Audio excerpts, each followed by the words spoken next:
brought to you by Silver Pumps and Motors. Top quality और consistent performance के लिए सिर्फ सिल्वर पंप्स नाम याद रखना. బీఆర్ఎస్ మునిగిపోయే పడవాని కవిత గ్రహించారని అందుకే ఆ పార్టీ నుంచి బయటకు వచ్చేందుకు ప్రయత్నాలు చేస్తున్నారని ప్రభుత్వ విప్ బీర్ల ఐలయ్య ఆరోపించారు. బీజేపీ బీఆర్ఎస్ సంబంధాలని కవిత బయటపెట్టారని బీఆర్ఎస్ పార్టీ మూడు ముక్కలయ్యే సమయం వచ్చిందన్నారు.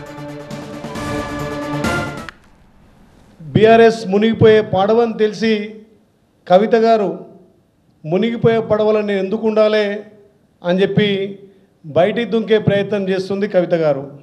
మరి గత 10 ఏళ్లలో కూడా ఏనాడు కూడా బీసీల పక్షాన మాట్లాడిన కవిత గారు ఇవాళ కవిత గారికి బీసీలు గుర్తొచ్చిర్రు.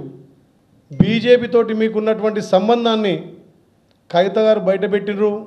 తెలంగాణ ప్రజలు కూడా ఇవాళ బీజేపీకి మీకున్న సంబంధం అని చెప్పి కూడై కూస్తుంటే మరి కవిత గారు ఇవాళ బయటపెట్టడం నిజంగా కూడా పచ్చి నిజాలు ఆ లేఖలో రాసినట్టుగా కనిపిస్తుంది.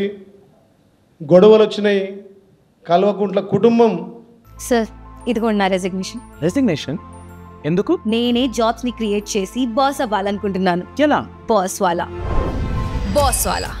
Be the boss.